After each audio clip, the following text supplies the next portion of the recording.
Well, Dad got a load of chemical this morning, and we're going to spray this load off of pre before the rain comes this afternoon, if it ever actually does come. But setting up the climate right now, trying to get it. I don't know why we've got 45 sprayers in here, but I'm gonna have to set up something here.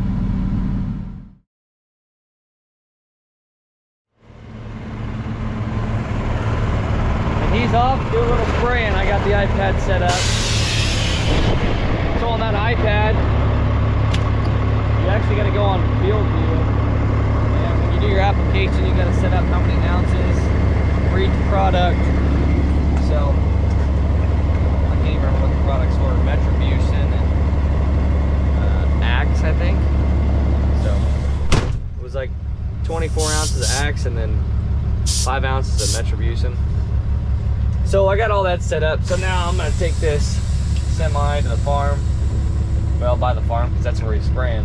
And wait when he needs filled up. And if you're watching this, Justin, and you're wondering where the sprayer went, we stole it.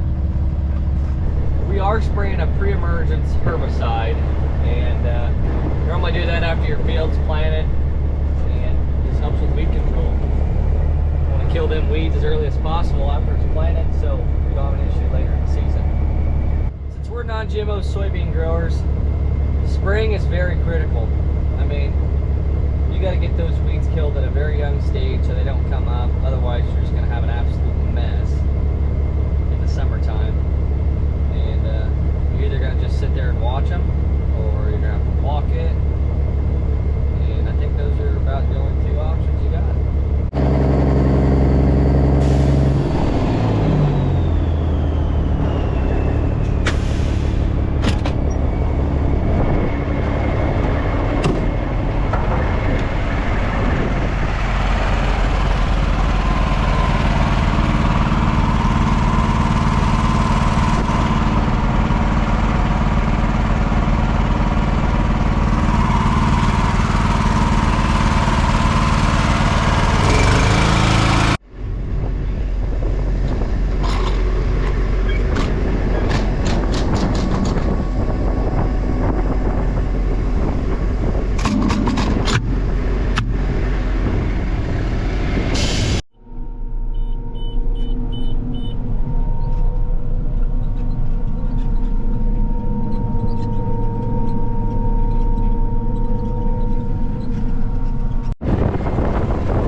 Stays running all the time, and we've got the bypass on so it sits and agitates while we're not unloading, so the chemical doesn't settle out or anything. I mean, it's probably not going to settle out in the time being, but it's always good to keep it agitating. We're getting close. Yeah, you're shut her down.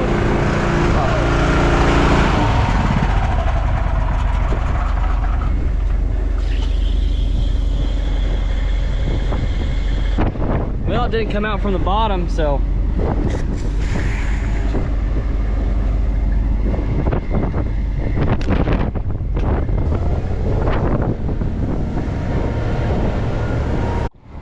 now I'm gonna fire this thing back up and let it agitate.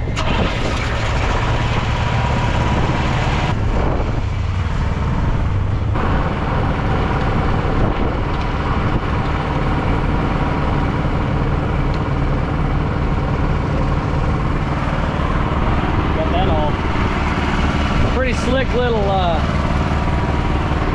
hookup when you're just going field to field and you're not rolling down the highway. It sounds like we've got an air leak somewhere. Uh-oh. There's a hole in the tank.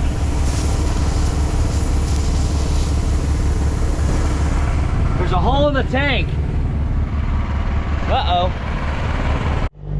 That tank's probably been leaking for years and you just now noticed it, but I haven't lost any air pressure, so it's not too critical. I still got brakes and everything's working right. It's just kind of annoying.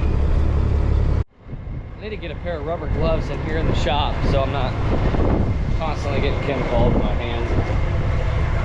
Just safety first.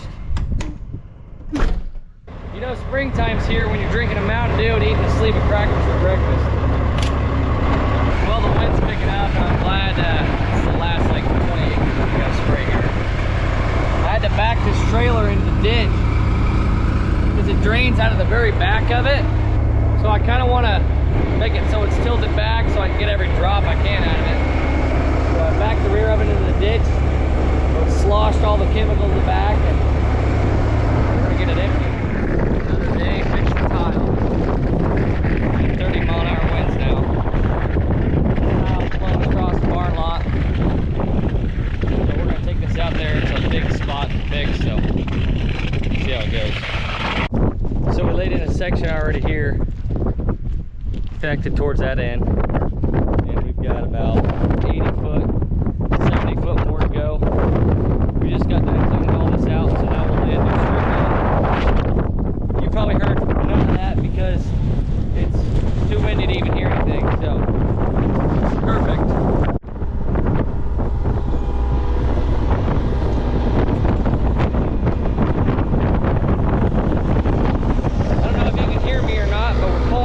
Section so we can get a good clean piece of tile in and finish laying this strip off.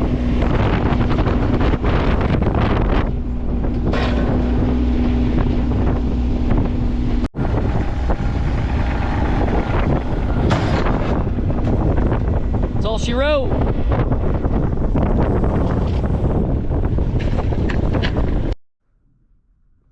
Both the planters just waiting. Starting to rain outside right now, so that's probably going to be it for this video. If you liked it, hit that like button. Don't forget to subscribe, and we'll see you guys in the next one.